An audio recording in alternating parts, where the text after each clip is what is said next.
आज की कहानी है विरासत। महेश के घर आते ही बेटे ने बताया कि वर्मा अंकल आरटीओ गाड़ी ले आए हैं। पत्नी ने चाय का कप पकड़ाया और बोली, पूरे 13 लाख की गाड़ी खरीदी और वो भी कैश में। महेश हाँ हूँ करता रहा।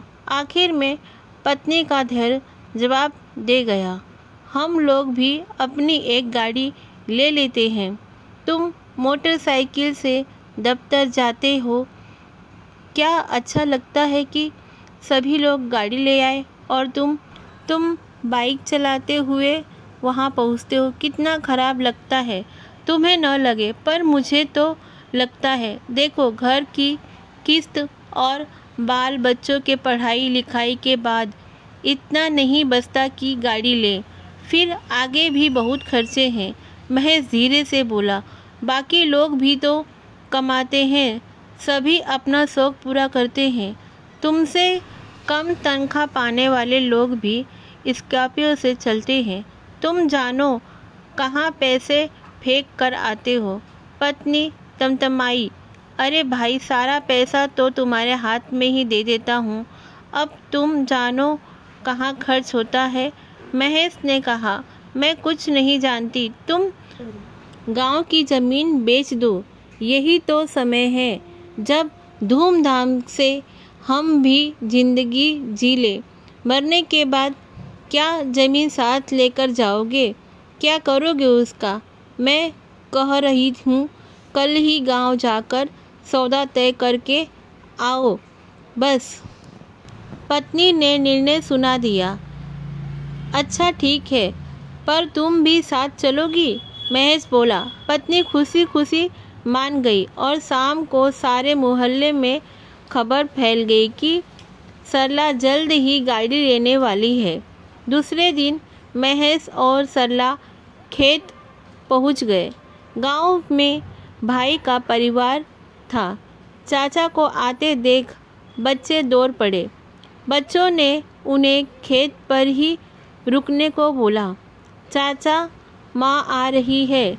तब तक महेश की भाभी लोटे में पानी लेकर वहाँ आई और दोनों के जुड़ उतारने के बाद बोली, लल्ला अब घर चलो। बहुत दिनों बाद वे लोग गांव आए थे। कच्चा घर एक तरफ गिर गया था। एक छप्पड़ में 2 गाय बची थी। बच्चों ने आसपास फुलवारी बना रखी थी, थोड़ी सब्जी भी लगा रखी थी। सरला को उस जगह की सुगंध ने मोह लिया। भाभी ने अंदर बुलाया पर वह बोली, यहीं बैठेंगे। वहीं रखी खटिया पर बैठ गई। महेश के भाई कथा कहते थे। एक बालक भागकर उन्हें बुलाने गया। उस समय वह राम और भरत का संवाद सुना रहे थे। बालक ने कान में कुछ कहा। उनकी आंखों से झरझर आंसू गिरने लगे। कंठ अवरुद्ध हो गए। जजमानों से क्षमा मांगते बोले, आज भरत वन से आया है, राम की नगरी। श्रोतागण समझ नहीं सके कि महाराज आज यह उल्टी बात क्यों कह रहे हैं। नरेश पंडित अपना झोला उठाए और नारायण को विश्राम दिया और घर को चल दिए। महेश ने जैसे ही भैया को देखा दौड़ पड़ा। पंडित जी के हाथ से झोला छूट गया। भाई को अखबार में भर लिए। दोनों भाइयों को इस तरह लिपट कर रोते देखना सरला के लिए अनोखा था। उसकी भी आंखें नम हो गई। भाव के बादल किसी भी सूखी धरती को हरा भरा कर देते हैं। वह उठी और जेठ के पैर छुई। पंडित जी के मांगल्य और वात्सल शब्दों को सुनकर वो अंश तक भरती गई। 2 पैक कमरे में रहने की अभ्यास आँखों के सामने हरियाली और निर्दोष हवा में लिए सिर हिलाती नीम, आम और पीपल को देख सम्मोहित सी हो रही थी। लेकिन अर्टिका का चित्र बार बार उस सम्मोहन को तोड़ रहा था। वह खेतों को देखती तो उसकी कीमत का अनुमान लगाने बैठ जाती। दोपहर में खाने के बाद पंडित जी नित्य मानस पाठ कर बच्चों को सुनाते थे।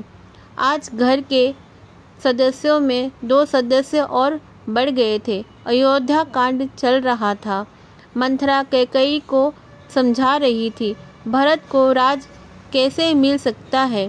पाठ के दौरान सरला असहज होती जाती, जैसे किसी में उसकी चोरी पकड़ ली हो।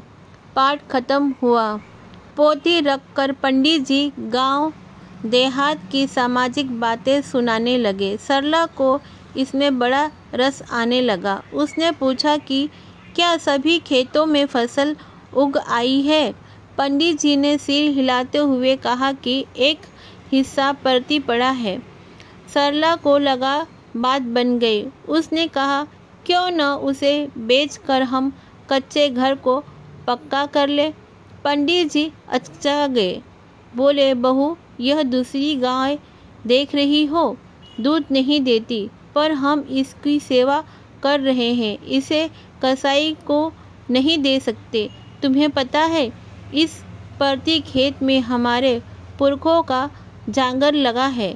यह विरासत है। विरासत को कभी बेचा थोड़े जाता है। विरासत को संभालते हुए हम लोगों की कितनी पीढ़ियां खप गई। कितने बलिदान के बाद आज भी हमें अपनी मही माता को बचा कर रखा है। बहुत लोगों ने खेत बेच दिए। उनकी पीढ़ियां अब नरेगा में मजदूरी कर रही है या शहर के महासमुंदर में कहीं विलीप हो गई। तुम अपनी जमीन पर बैठी हो, इन खेतों की रानी हो। इन खेतों की सेवा ठीक से हो तो देखो कैसे माता मिट्टी से सोना देती है।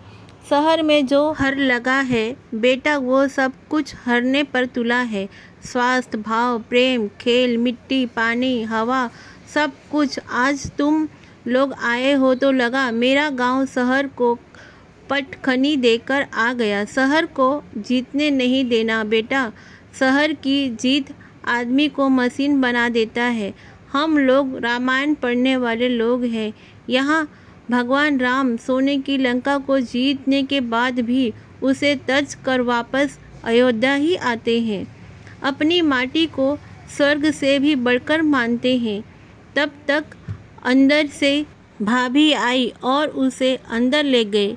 कच्चे घर का तापमान ठंडा था। उसकी मिट्टी की दीवारों से उड़ती खुशबू सरला को अच्छी लग रही थी। भाभी ने एक पोटली सरला के सामने रख दी और बोली, मुझे लल्ला ने बता दिया था, इसे ले लो और देखो, इससे कार आ जाए तो ठीक, नहीं तो हम इसे कहेंगे कि खेत बेच दे। सरला मुस्कुराई। विरासत कभी बेचा नहीं जाता भाभी। मैं बड़ों की संगति से दूर रही न, इसीलिए मैं विरासत को कभी समझ नहीं पाई। अब यही इस खेत से सोना उगाएंगे और फिर गाड़ी खरीद कर आप दोनों को तीर्थ पर ले जाएंगे। कहते हुए सरला रो पड़ी। क्षमा करना भाभी। दोनों बहनें रोने लगी। बरसों बरस की कालिख धुल गई। अगले दिन जब महेश और सरला जाने को हुए तो उसने अपनी पत्नी से कहा, सुनो, मैंने कुछ पैसे गाड़ी के डाउन पेमेंट के लिए जमा किए थे, उससे परती पड़े खेत पर अच्छे से खेती करवाएं। अगली बार उसी फसल से हम एक छोटी सी कार लेंगे और भैया भाभी के साथ हरिद्वार चलेंगे। शहर हार गया। जाने कितने बरसों बाद गांव अपनी विरासत को मिले, इस मान पर गर्वित हो उठा था। ये कहानी आपको पसंद आई तो चैनल को सब्सक्राइब कीजिए, लाइक कीजिए, शेयर कीजिए।